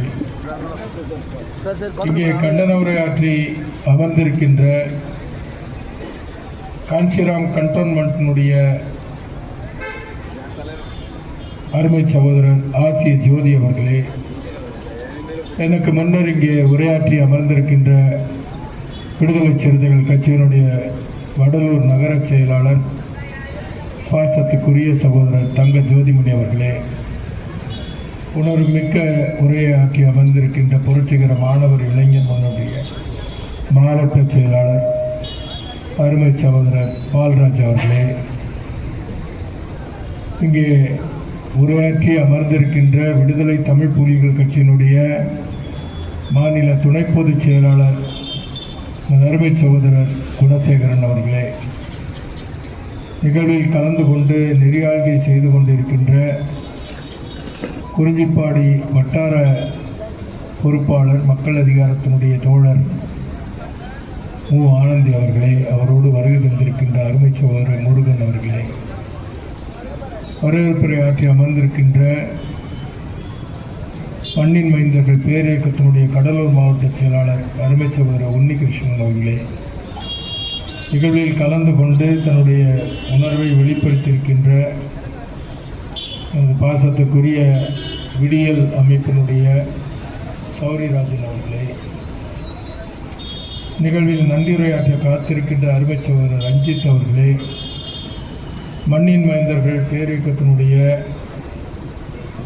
நிர்வாகிகள் வினோத் சுஜித் அவர்களே, ஜெயபிரியன் அவர்களே, ரிஷப் ஜாக்சன் அவர்களே, மணிகண்டன் அவர்களே, பெரியசாமி அவர்களே, ராஜ்குமார் அவர்களே, ராஜதுரை அவர்களே, ஆண்டனி ஜெயராஜ் அவர்களே, ஜார்ஜ் பெர்னாண்டஸ் அவர்களே, ரோஹித் அவர்களே, எபிஷன் அவர்களே, தமிழ்மாறன் அவர்களே, மக்கள் அதிகாரத்தினுடைய அருமை சகோதரர் மணிகண்டன் அவர்களே, அருமை நண்பர்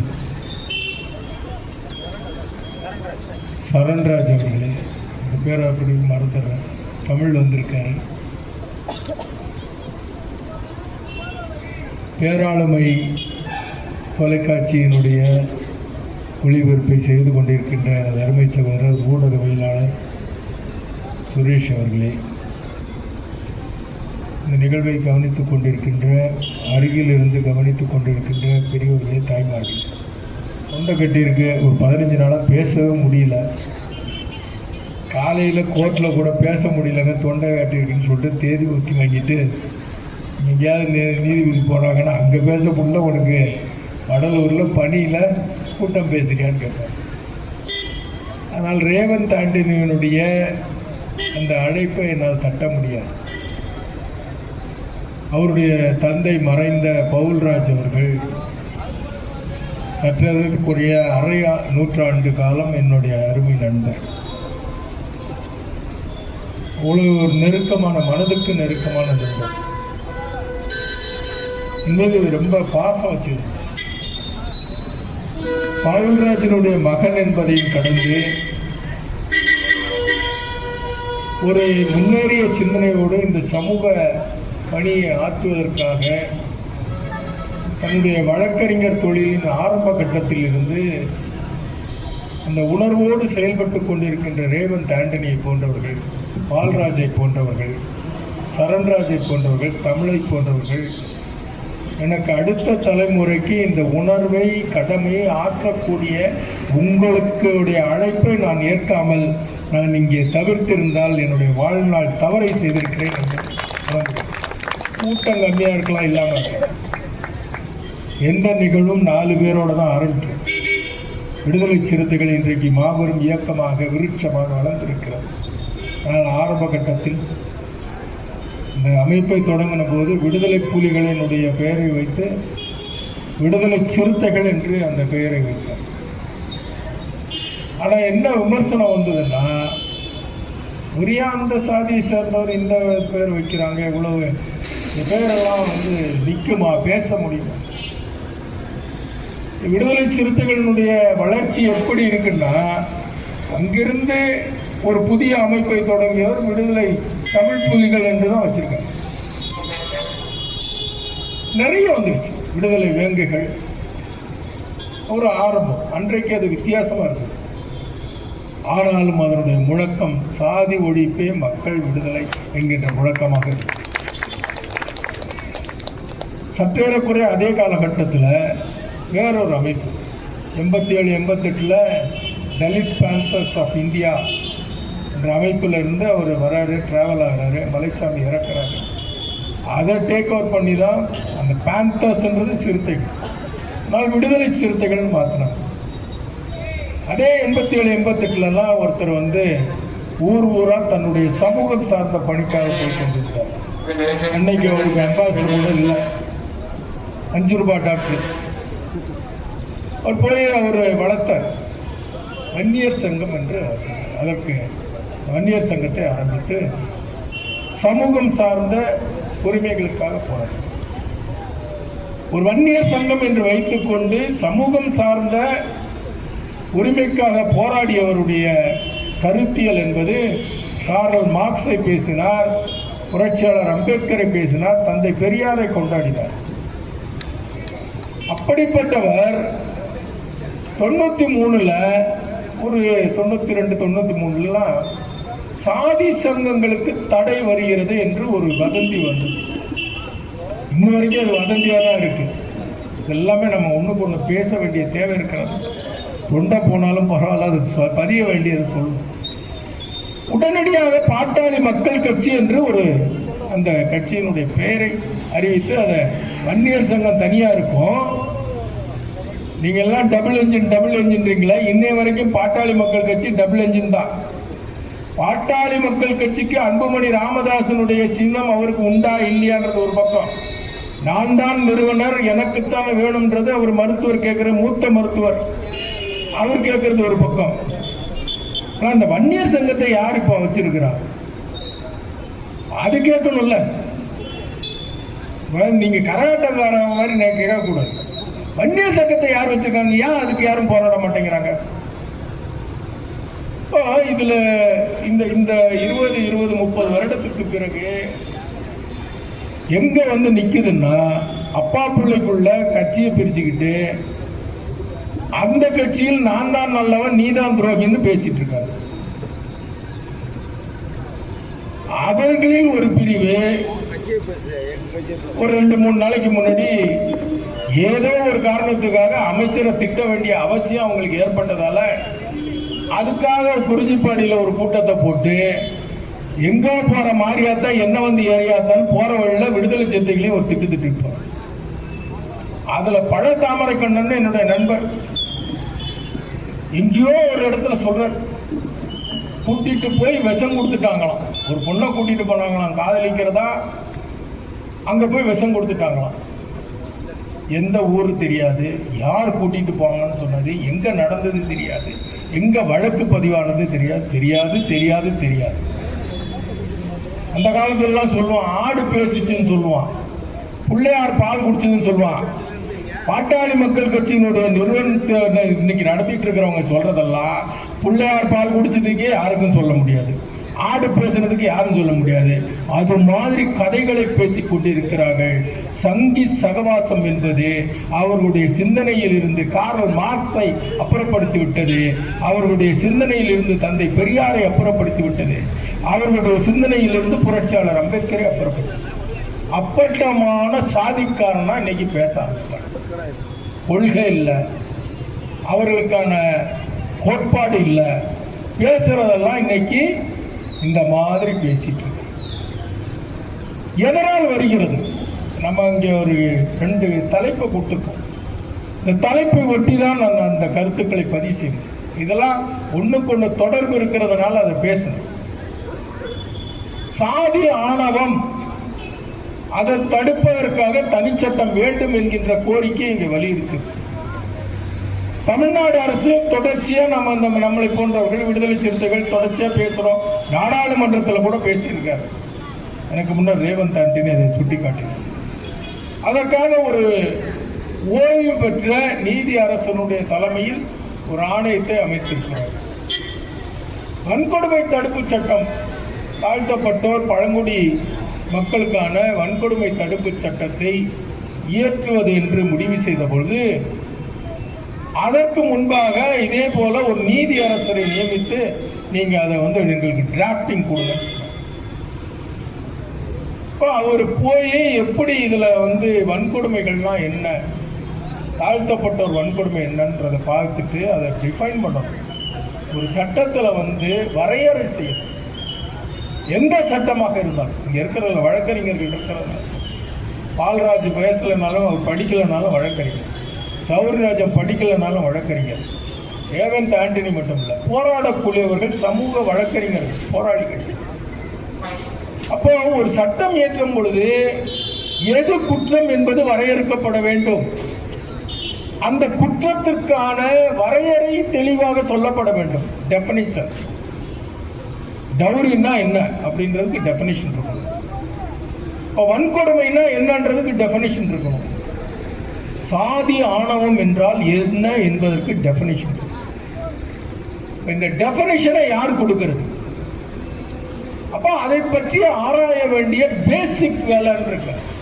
இந்த பேசிக் வேலை செஞ்சுதான் ஆகணும். யாரோ ஒருத்தர் லீகல் டிபார்ட்மெண்ட்ல உட்கார்ந்துட்டு எழுதிட முடியாது. அதை பற்றிய யார் யாரெல்லாம் அதில் போராடுகிறார்களோ அவர்களுடைய கருத்துக்கள் பெற வேண்டும். ரேவந்த் ஆண்டனி நாளைக்கு இந்த ஆணையத்தில் போய் சாதி ஆணவத்தை இந்த கருத்துக்களை நாங்கள் வலியுறுத்துறோம், இதெல்லாம் நீங்க அதில் சேர்க்கணும்னு சொல்லிட்டு அவர் கோரிக்கை கொடுக்கலாம். நாம் அதை பயன்படுத்திக் கொள்ள வேண்டும். எதனால சொல்றேன்னா, ஏற்கனவே தாழ்த்தப்பட்டோர் வன்கொடுமை தடுப்பு சட்டத்தை ஏற்றுகின்ற பொழுது எது வன்கொடுமை என்று சொல்வதற்கு அவர் அந்த இயற்றுனர் இப்ப மறைஞ்சிட்டார். அந்த நீதி அரசு அவருக்கு விடுதலை சிறுத்தைகள் சார்பில் அம்பேத்கர் ஒளி என்கின்ற அந்த விருது கொடுத்த பொழுது அவர் பேசினார். நாடு முழுக்க போனார். இதுதான் வன்கொடுமை என்று என்னால் அறுதிட்டு சொல்ல முடியும். இவ்வளவு விதமான வகை வகையான வன்கொடுமைகள், அத்தனை அவர்களுக்கான அவர்கள் மீதான கொடூரமான நிகழ்வுகள். ஒரு இடத்துல மலத்தை அள்ளி போடுறான் வீட்டுக்குள்ள, ஒரு இடத்துல அவன் வீட்டை இடிக்கிறான், ஒரு இடத்துல அவங்கள ஒதுக்கி வைக்கிறாங்க. அப்போ என்னென்னலாம் நான் பார்த்தனோ அத்தனையும் நான் வன்கொடுமைன்னு சொல்லிட்டு, இது போல புதுசாக இந்த சாதி வேறுபாட்டின் அடிப்படையில் எந்த நிகழ்வு நடந்தாலும் அதுவும் வன்கொடுமை என்று நான் அந்த சட்டத்தில் நிறுத்தினேன். சாதி ஆணவன்றது இங்க இருக்கிறவங்கள எத்தனை பேர் வரையறுத்தோம்? எப்படி கொண்டு வர முடியும்? சாதி ஆணவம், வன்கொடுமை. ஒரு தாழ்த்தப்பட்ட பெண்ணை வேறு சாதிக்காரன் கூட்டிட்டு போய் கொலை பண்ணிட்டா அது சாதி ஆணவம். முடிஞ்சிடுச்சா? என் செட்டியார் பொண்ணை கூட்டிட்டு போயிட்டு வேற ஒரு சாதிக்காரன் கொண்டானே, அது ஆணவம் இல்லையா? ஆணவம் என்பதை வரையறை செய்வது யார் செய்வது? சாதி ஆணவம்னா நீங்க உடனே முதல்ல இந்த சாதியை வெளில எடுங்க. சமூகமே இன்று முடை நாற்றம் அடிக்கின்ற சாதியினால் ஆளப்படுகின்ற ஒரு சமூகத்தில் இருக்கிறோம். நாம தான் பேசிட்டு இருக்கிறோம் இது பெருமை மிக்க சமூகம், பாரத நாட்டுடைய பண்பாடு தெரியுமா? இந்த பாரதன்றதே போக்கு அம்பக்கு. பாரதம்னு சொல்றவனே சாதியை வாழ வைக்கின்ற செருப்பால் அடிக்கப்பட வேண்டிய ஒரு சித்தாந்தம். அதுக்குத்தான் பாரதம் பாரதம்ன்றான். இந்து நாடு இந்திய நாடு என்று சொல்ல தெரியாதவன், இந்த நாடு இந்திய நாடு என்று சொல்ல விரும்பாதவன், இந்த நாடு இந்திய நாடு என்பதில் நான் வசிப்பதற்கு கேவலமாக நினைக்கிறேன் என்று சொல்லக்கூடியவன் இந்த நாட்டை பாரத நாடு என்று சொல்கிறான். பாரத நாடு என்று சொல்கின்ற பொழுது இந்த நாடு மனுநீதியால் ஆளப்பட வேண்டிய இந்து நாடு, இதில் கிறிஸ்துவர்களும் இஸ்லாமியர்களும் இரண்டாம் தர குடிமகன் என்று சொல்லக்கூடிய அந்த பாரத நாட்டில் நாம் வசித்துக் கொண்டிருக்கிறோம். இந்தியா தட் இஸ் பாரத் தான் சொல்லிட்டு, அதனாலதான் அவனை நம்மளால சட்டப்படியா வந்து சட்டையை பிடிச்சி பேச முடியல. கான்ஸ்டிடியூஷன்ல இருக்கு. அம்பேத்கர் தெரிஞ்சுதான் வச்சாரா? பாரதம் என்று என்ன அர்த்தம்? பாரதம் என்பதற்கு பரதன் ஆண்ட நாடு. பரதன் எதை வைத்து ஆண்டா? அவன் ஆளல, செருப்பு ஆண்டுச்சு. ராமன் போன போது, அவன் காட்டுக்கு போன போது பரதன் ஆண்டான். அவன் ராமனுடைய பாதுகையை வைத்து செருப்பை வைத்து ஆட்சி செய்தான். அந்த பகுதி பாரதம். நம்ம இங்க பாரதத்தில் வந்து இங்க ஆண்டாங்களா? செருப்பு ஆண்டிச்சாங்க? இந்த தேசமே கிடையாது. பாரதம் என்று சொன்னால் அவனுடைய ஒரு பகுதி பாரத மாதாவை வடிவமைக்கிறார். அந்த பாரத மாதாவினுடைய கால் பகுதியில் நாம் இருக்கிறோம். தலைப்பகுதியில் காஷ்மீர் இருக்கிறது. அதனுடைய சிகை வெட்டப்பட்டிருக்கிறது, மூடியா இருக்கு. கைகள் அகற்றப்பட்டிருக்குது. ஆப்கான் போயிடுச்சு, வங்கதேசம் போயிடுச்சு, கிழக்கு பாகிஸ்தானும் மேற்கு பாகிஸ்தானும் போயிடுச்சு. அந்த அம்மாவுக்கு தலை இருக்கு, பாதி முண்டை இருக்கு, கையில் ஒரு மூடியை வைத்துக் கொண்டு நாங்கள் பாரத நாட்டை வடிவமைத்திருக்கிறோம் அந்த பாரத மாதாவுக்கு என்று சொல்லிக்கொண்டு சாதியை தூண்டிக் கொண்டிருக்கின்ற சமூகத்தில் வாழ்ந்து கொண்டிருக்கிறோம். Unfortunately, we are living in a rotten society, which is thinking society, which is ruled by caste. நாட்டை வேறு யாரும் ஆளவில்லை. பிரதமர்கள் ஆளல, ஜனாதிபதி ஆளல, முதல்வர் ஆளவில்லை. சாதி ஆண்டு கொண்டிருக்கிறது. நீங்க சாதி ஆள்ற வரைக்கும் இதுதான் சட்டமாக. அனுநீதி இங்க சட்டமே கிடையாது. ஆனால் எச்சியலையில் உருள வேண்டும் என்று உத்தரவிடக்கூடிய நீதிபதி இங்கே இருக்கிறார் என்று சொன்னால் இது அரசியல் அமைப்பின் பால்பட்ட சட்டமா, மனுவின் பால்பட்ட சட்டமா? எத்தனை கோயில் வந்து இருக்கு. அம்பேத்கர் சிலையை தூக்கிட்டீங்க, பெரியார் சிலையை தூக்கிட்டீங்க, கோயிலை தூக்க முடியுதா? இந்த நேரத்து வரைக்கும் கோயில் இருக்காது. இன்னைக்கு ரோடு வளையணும்னா ஒரு கோவில் வரும். இந்த கோவிலை தடுக்கிறதுக்கு யார் வந்து எந்த ஜட்ஜா இருக்காங்களா? இந்த கடலூர் மாவட்டத்தில் இருக்கு. ஒவ்வொரு காவல் நிலையத்திலையும் பாருங்க பிள்ளையார் சிலை இருக்கு. யாராவது தடுக்கிறாங்களா? நீங்க போய் கேட்டு பாருங்களேன். எல்லா இடத்துலையும் நீதி. மருத்துவமனை இருக்கிற இடத்துல ஹார்ன் அடிக்க கூடாதுன்றான். ஆம்புலன்ஸ் வருது, ஆம்புலன்ஸ் வந்து மருத்துவமனைக்கு 108 இங்கிருந்து எடுத்து தூக்கிட்டு போவாங்க. உறிஞ்சிப்பாடி வந்து ஹாஸ்பிட்டல் வந்துச்சுன்னா ஹார்னை நிறுத்திடுவான். அங்கே இருக்கிற பேஷண்ட்டுக்கு அந்த ஆம்புலன்ஸினுடைய ஆண்டு. ஆனால் கடலூர் ஜிஹெச்சில் போய் பாருங்க, அரசு தலைமை மருத்துவமனைக்கு உள்ள ஒரு கோயில் இருக்கு.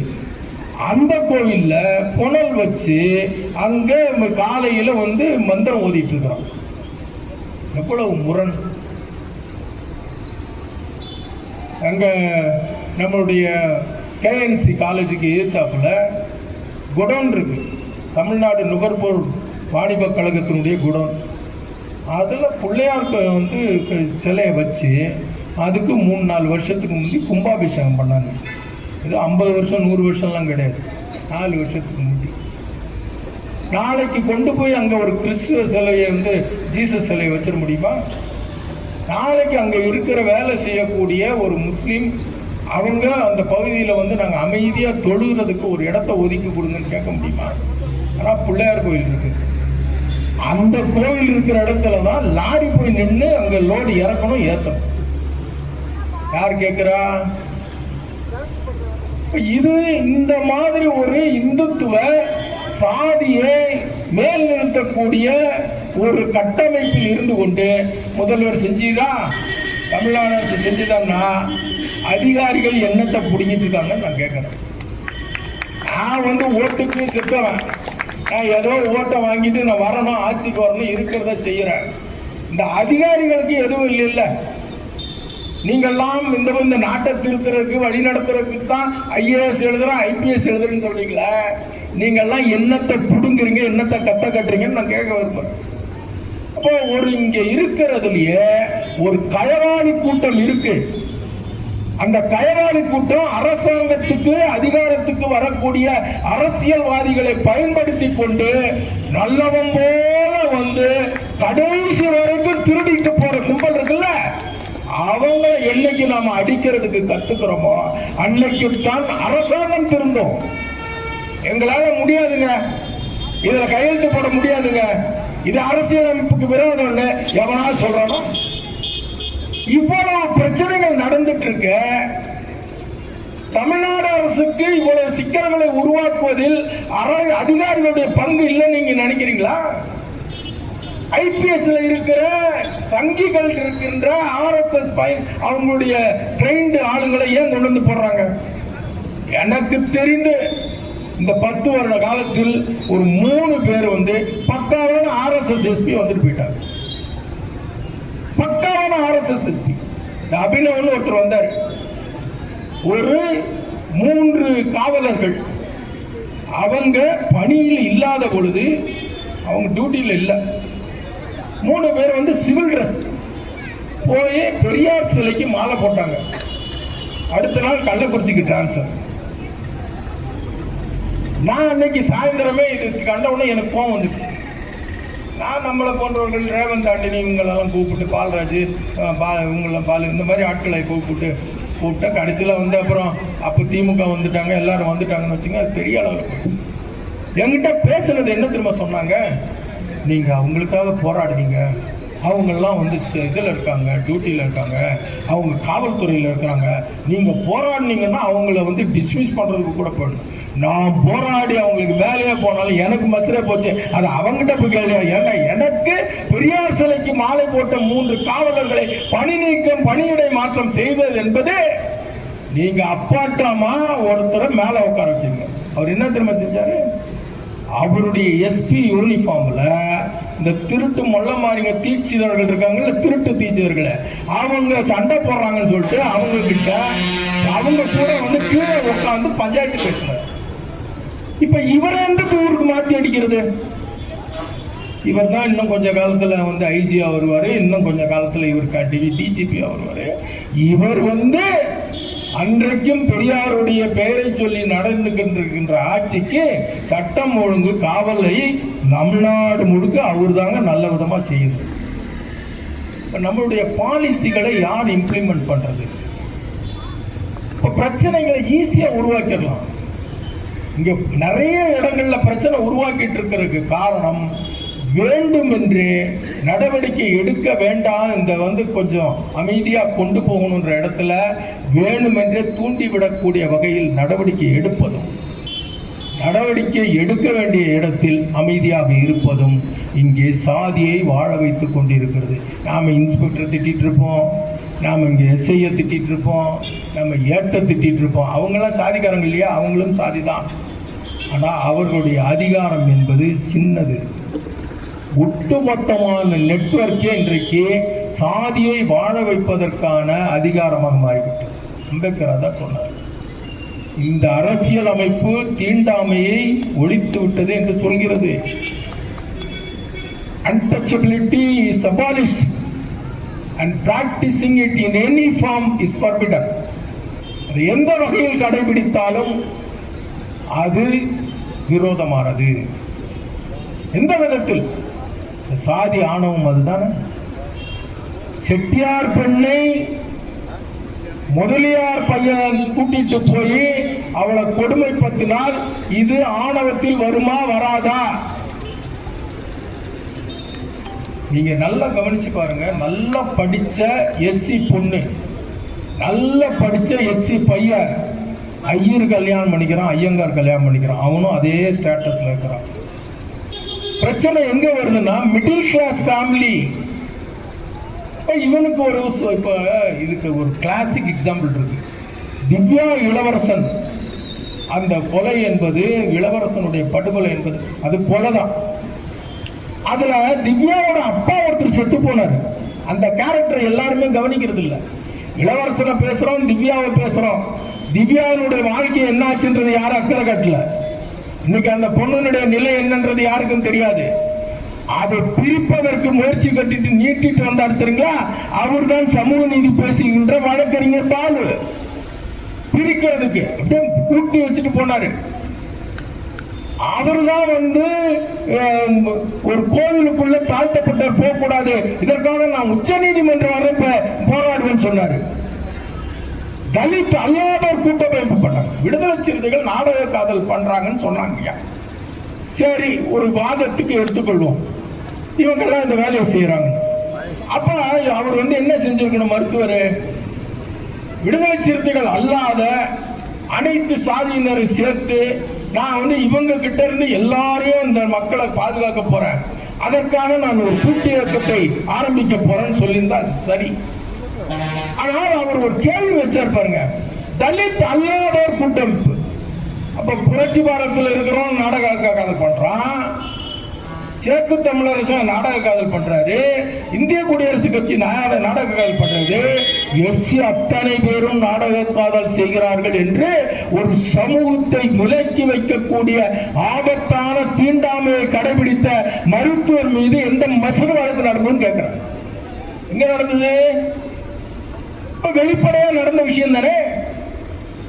தலித்தை ஒதுக்கி வைத்த தீண்டாமையை கடைபிடித்தவருக்கு untouchability in any form is forbidden. Untouchability is abolished. மருத்துவர் ராமதாஸ் செய்தாரே கூட்டு இயக்கம், அது தீண்டாமையில் வருமா வராதா? இருக்கிறவங்களுக்கு எல்லாம் புத்தி இருக்கிறவங்களுக்கு எல்லாம் கேட்கிறேன். புத்தி இல்லாதவனை பத்தி கவலை இல்லை. அவன் பிள்ளையார் கோயில உண்டை வாங்கிக்கிட்டு எவன் சங்கி சொல்றதை கேட்டுட்டு போட்டோம், எனக்கு அதை பத்தி இல்லை. ஆனால் இது சமூக நீதி என்று பேசிக் கொண்டிருக்கிறோமே, இந்த மண்ணில் நாம் சமூக நீதி மலர வேண்டும் என்று சொல்லிக் கொண்டிருக்கிறோமே, இவர் மீது வழக்கு ஏன் போடவில்லை என்று யார் கேட்டார்கள்? உச்ச நீதிமன்றம் கேட்டதா, உயர் நீதிமன்றம் கேட்டதா, அல்லது யாராவது கொடுத்த புகாரில் ஏதாவது வழக்கு பதிவு பெற்றதா? ஒட்டுமொத்தமான மனநிலை இப்படி இருக்கும் பொழுது ஆணவ கொலை என்பது ஒரு நாளில் நடக்குமா என்றால் நடக்கும். அதை முறையாக செய்ய வேண்டும் என்பதற்காக இந்த அரசு எடுத்திருக்கின்ற முயற்சி என்பது வரவேற்கத்தக்கது என்பதை நாம் புரிந்து கொள்ள வேண்டும். சீக்கிரமா பண்ணுங்கன்னு சொல்லலாம். ஆனால் அதுக்கு இந்த காரணம் மட்டும் இல்ல, நம்ம சொல்லிட்டு இருக்கிறோம், நீங்க இந்த ஓட்டெல்லாம் போயிடும். இந்த ஓட்டெல்லாம் என்னைக்கும் போகாதுங்க. நீங்க நேரடியாக எல்லா பிரச்சனையும் இருக்கும் பொழுது அந்த 15 நாள் தேர்தல் திருவிழான்றது இருக்குல்ல, அது வேற. அதுல எல்லாமே மறந்துடும், அந்த கணக்கெல்லாம் வேற. இந்த கதையெல்லாம் அதுல கிடையாது. ஆனால் ஒட்டுமொத்தமாக ஒருங்கிணைந்து சூடா வேலை பார்க்கணும்ல, அவெல்லாம் தயங்குவான். அந்த தயக்கம் வந்துவிடக் கூடாது என்கின்ற நல்ல அக்கறையின்பால், நல்ல நோக்கத்தின்பால் ரேவந்த் ஆண்டனி இந்த கோரிக்கை வச்சிருக்காரு.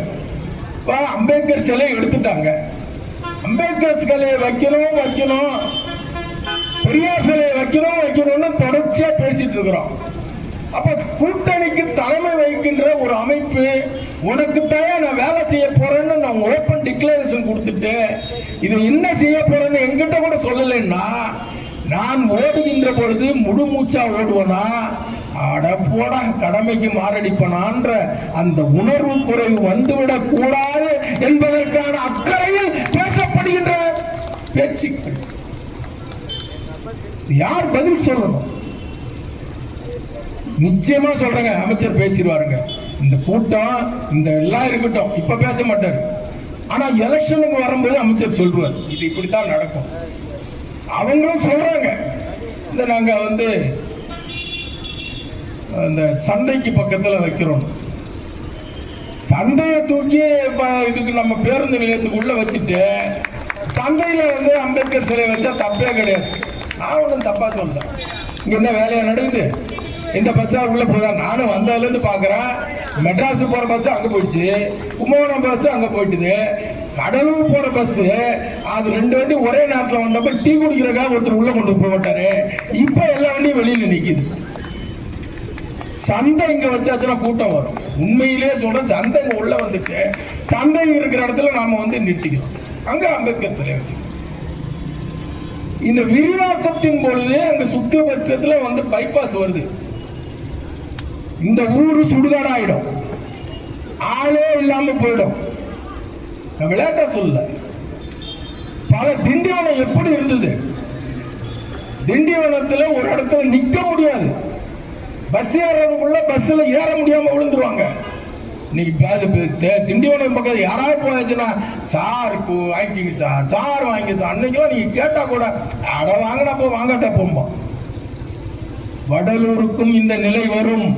இங்க இருக்கிறவங்க தட்டிப்பா இருக்கக்கூடாது. அன்றைக்கும் இதே அம்பேத்கரை கொண்டாடக்கூடியவன் தான், இதே தந்தை பெரியாரை கொண்டாடக்கூடியவன் தான் இந்த சமூக அக்கறையோடு இங்க இருக்கின்ற வணிகர்கள் வாழ வேண்டும் என்பதற்கான நடவடிக்கை போராட்டத்தில் ஈடுபடுவாங்க. அங்க போற பஸ் எல்லாம் இங்க வரணும்னு கேட்கறத இவங்க தான் கேட்பாங்க. அது இந்த மக்களுடைய கோரிக்கையோடு, இந்த மக்களுக்கான கோரிக்கையோடு போராடக்கூடிய அமைப்புகளோடு மன ரீதியாவது வணிகர்கள்லாம் ஒன்று சேரும், இந்த பொதுமக்கள் ஒன்று சேரும். வடலூர்ல பேர் வச்சிட்டு இருக்கிறாங்க. வடலூர்ல தைப்பூசப்பதான் வந்தது. எல்லாரும் அன்னைக்கு யாரும் வந்து இங்க இருக்கிறவங்க எல்லாம் வந்து சிக்கன் கடை இருக்கக்கூடாது, மட்டன் கடை இருக்கக்கூடாது, எல்லாம் சோறு போடணும், எல்லாருக்கும் உணவு வழங்கணும் சொல்லிவிட்டு வன்னியர் இடத்துலாம் வன்னியருக்கெல்லாம் அங்க வச்சிருக்கிற அங்க வந்துருங்க, நம்ம ஆளுங்கள்லாம் அங்க இருக்கிற வண்டிக்கு வாங்க, முதலியாரெல்லாம் இங்க இருக்கிற வண்டிக்கு வாங்க. இந்த சாதிக்கு பிறகு நீங்கள் எவ்வளவுதான் நீங்க சோரப்பட்டாலும் நீங்கள் எல்லாம் சோரம் போனவர்கள். நீங்கள் வள்ளலார் வழி நிற்கின்ற நெறி நிற்கின்றவர்கள் கிடையாது. சாதியிலே, மதங்களிலே, சமய நெறிகளிலே, கோத்திர சண்டையிலே அலைந்து அலைந்து அழிதல் നിങ്ങൾക്ക് அழகில்ல, அழிந்தது போதும், இதெல்லாம் உதறிட்டு வாடான்னு சொன்ன வள்ளலாரை வச்சுக்கிட்டு நாம் படையாச்சி, நாங்க படையாச்சிகளே பொண்ணு பார்ப்போம், ஆனா நாங்க வருஷத்துக்கு ஒரு தடவை தைப்பூசத்துல சோறு போடுவோம்னு சொன்னா அதுக்கு பேர் சோறு கிடையாது. நீங்க போறதெல்லாம் வேற. பேருபதேசத்தை படித்து பாருங்கள். கடவுள் கிடையாதுன்னு சொல்லிட்டாரியா? கடவுள் கிடையாது, உருவம் கிடையாது. ஒன்றே குலம் ஒருவனே தேவன் இங்க சொன்னாங்க, அண்ணா சொன்னாரு. இறைவன் ஒருவனே, அவன் எங்கும் நிறைந்திருக்கிறான் என்று குர்ஆன் சொல்லுது. தேவகுமாரன் என்பவன் தேவனுடைய வம்சமாக வந்தால் இவன் கடவுள் கிடையாது என்று கிறிஸ்தவம் சொல்கிறது. இயேசு பைபிளின் படியோ அல்லது கிறிஸ்தவ நம்பிக்கையின் படியோ அவர் கடவுள் கிடையாது, கடவுளின் குமாரன். வந்தவர்கள் எல்லாம் கடவுளின் குமாரர்கள். இந்து மதத்துல மட்டும்தான் சொன்னா, நம்ம சொன்னவெல்லாம் அவன். நாம என்ன திங்கிறோமோ அவன் தான் கடவுள். நான் திங்காத அவரும் திங்க கூடாது. பாவம், சிவனுக்கு வந்து நல்லதா திங்கணும்னு 4 சோரட்டி திங்கணும், மட்டன் சோரட்டி தின்னு எவ்வளவு காலம் ஆச்சுன்னு அவருக்கு ஆசைப்படுறாரு. எந்த கோயிலையாவது போடுறானா? சொடனையில இருக்கிறவங்க, ஈசன் இருக்கிற இடம் வந்து புனம் எரிக்கின்ற சொடலை, அந்த சொடலையில இருக்கிறது தான் பூசிட்டு இருக்கிறான். அவனுக்கு ஒரு மட்டன் சோரட்டி கொடுக்குறாங்களா? எவ்வளவு காலமா இருக்கிறாரு, அவருக்கு ரத்தம் நல்லா பாய வேண்டாம், கொடுக்குறாங்களா? அப்ப நான் திங்கிறவா நீ திங்கன்னு சொல்றீங்க. இந்த ஆணவம் சாதிக்கு மேல கடவுளுக்கே சாமிக்கு ஆணவம் சொல்வது எங்கே வருகிறது என்று சொன்னால் வர்ணாசிரம் சொல்கின்ற மனுநீதியில் இருந்து வருகிறது. ஆணவம் இங்கே திணிக்கப்படுகிறது, ஆணவம் இங்கே உங்கள் ரத்தத்தில் ஊட்டப்படுகிறது. போக போக போக ராணுவத்தில் இருந்து வர்ற மாதிரி உங்களுக்கு டிசிப்ளின்டா அந்த சாதி ஆணவம் என்பது உங்களுடைய ரத்தத்தில் கலக்கிறது, ஜீன்ல வருது. இதை உடைக்கிறதுன்றது சாதாரண விஷயம் கிடையாது. நாம் இணைந்து போராட வேண்டும். கொஞ்சம் கொஞ்சமா சொல்லணும், சூடு வச்சு சொல்லணும், அப்படியே நல்ல விதமா சொல்லணும், நடிச்சு சொல்லணும். சொல்லிக்கொண்டே இருக்க வேண்டியது இயங்கியலுடைய தலையெழுத்து. நாம இயங்கி கொண்டே இருக்க வேணும். விட்டுட்டா சேறு கெட்டிப்பட்டு நம்ம மேல கல்லா அடிச்சுவோம். மலமே கட்டிப்பட்டுச்சுன்னா அது ஒரு ஆயுதம் அவனுக்கு. அவன் மலத்தை வைத்துக் கொண்டு போராடி கொண்டிருக்கிறான். மலம்தான் அவனுக்கு சாதியாக இருக்கிறது, மலம்தான் அவனுக்கு ஆணவமாக இருக்கிறது. நாம் அதை துடைத்து இவர்களை தூய்மைப்படுத்துகின்ற உண்மையான தூய்மை பணியாளர்களாக நாம் இருக்கிறோம். நம்முடைய கடமையை வாழ்நாள் எல்லாம் செய்து முடிப்போம். அதில் நமக்கு என்னெல்லாம் வெற்றி கிடைக்குமோ அதெல்லாம் செய்யணும். அடுத்த தலைமுறைக்கு நாம அந்த டார்ச்சை கொண்டு போய் கொடுக்கறதுக்கு பால்ராஜ் கிட்ட கொடுக்கணும், இங்க இருக்கின்ற ரேவந்த் ஆண்டினிட்ட கொடுக்கணும். அந்த கடமையை செய்யக்கூடிய வாய்ப்பை அளித்த நல்ல உள்ளங்களுக்கு நன்றி பாராட்டி நிறைவு செய்கிறேன். நன்றி.